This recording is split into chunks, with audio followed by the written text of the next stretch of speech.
करके लेफ्ट लोगों के बड़े कंफ्यूजन में रहते हैं कि अमेरिका में ये नहीं हो रहा है, अमेरिका में लेफ्ट बहुत कमजोर हो रहा है, लेफ्ट आइडियोलॉजी नहीं। अरे लेफ्ट को आप कैसे करेंगे जब आप पोलराइजेशन के दौर में जाएंगे, जब आप पोलराइजेशन के दौर में जाएंगे तो वहां तो दो ही पार्टियां, या तो आप रिपब्लिकन को आपको चुनना होगा और या तो डेमोक्रेट को चुनना होगा। अब सवाल यह है कि अमेरिका की जो मूलभूत पॉलिसी है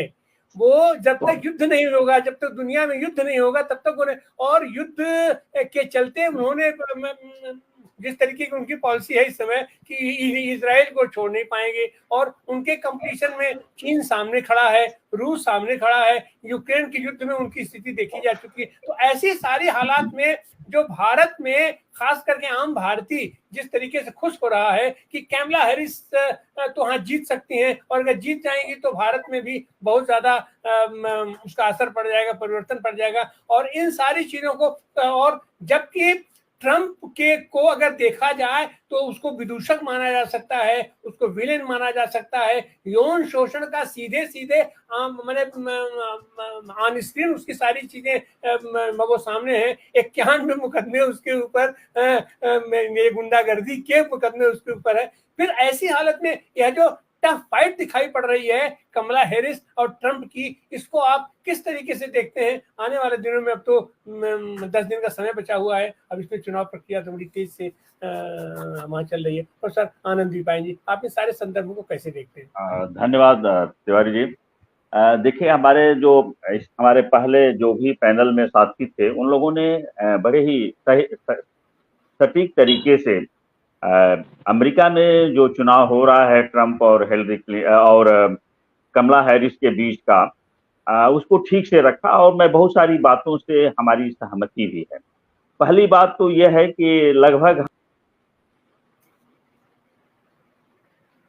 मानना है कि हम कमला हैरिस को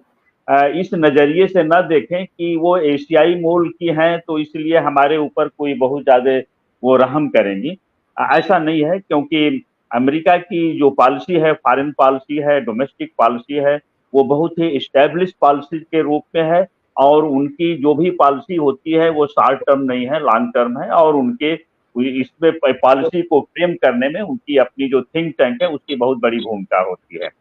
अब ये बात जो समझ में आती है कि कमला हैरिस का जो नाम आ रहा है, तो हमारे पैनल के साथी ने ही कहा,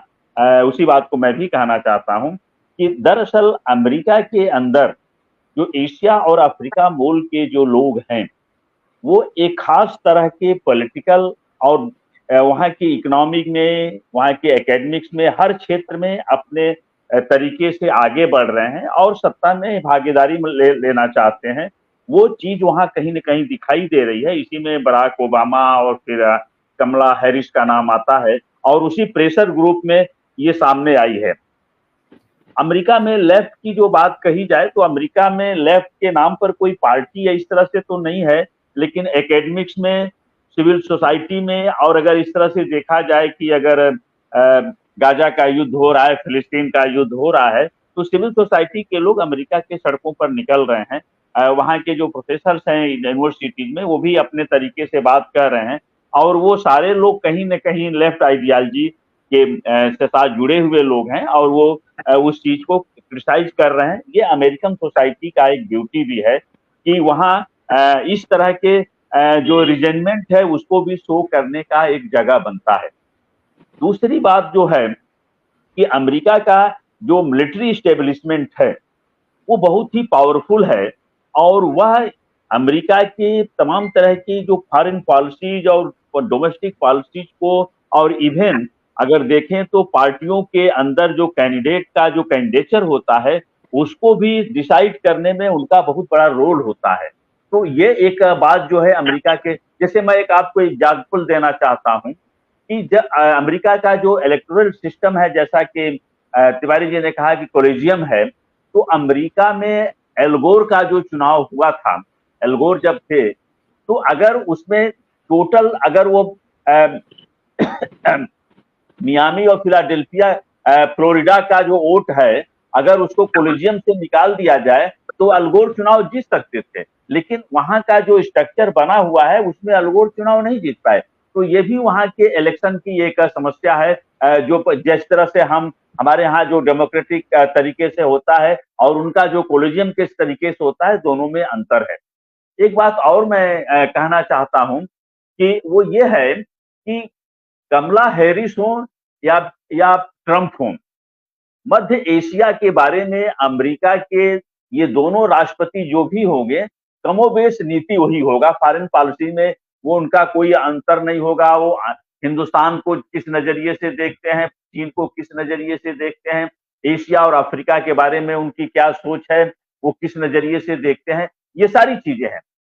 एक और महत्वपूर्ण बात है कि अमेरिका के अंदर तमाम तरह की क्राइसिस इमर्ज कर रही हैं और उसमें आप देखेंगे कि जिस तरह से ब्लैक फ्योडोर का जो है पुलिस ने वहां मर्डर किया था और किस तरह से वह सोसाइटी जो डेमोक्रेसी की चैंपियन बनती थी पूरे दुनिया में, वहां ये दिखाया गया कि रंगभेद कितना मजबूत है और एक काले आदमी को पुलिस वहां किस तरीके से मारती है। तो ये जो वहां का जो सिविल सोसाइटी है और उसका जो मूवमेंट है वो बहुत महत्वपूर्ण है और वॉच करने लायक है। अब इस इलेक्शन में होने क्या जा रहा है,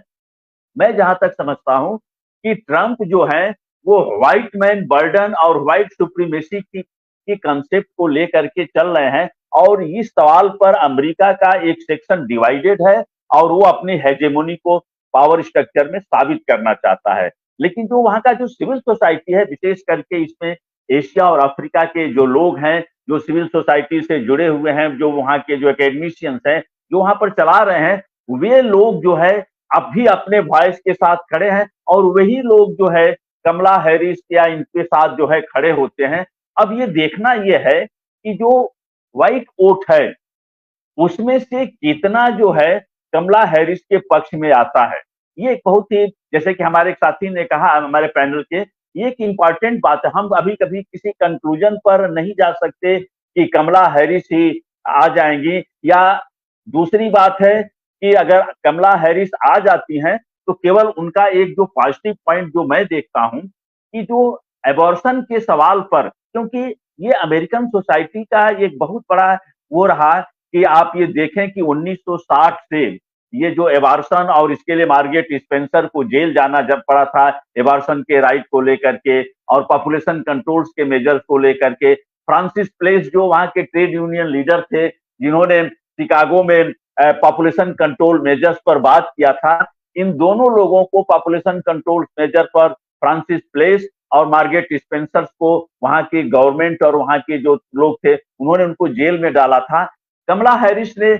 इस सवाल पर एक प्रोग्रेसिव स्टैंड लिया कि वो एबॉर्शन के सवाल पर, जो दुनिया का इतना बड़ा चैंपियन और मॉडर्नाइजेशन का चैंपियन बनता है, इतने कंजर्वेटिव थॉट के साथ अगर खड़ा है तो ये उसकी ड्यूअल सोसाइटी का ड्यूअलशिप भी सामने आता है। तो हमें लगता है कि इसमें एक और बात है कि जो अमेरिका की जो इकोनॉमिक क्राइसिस है,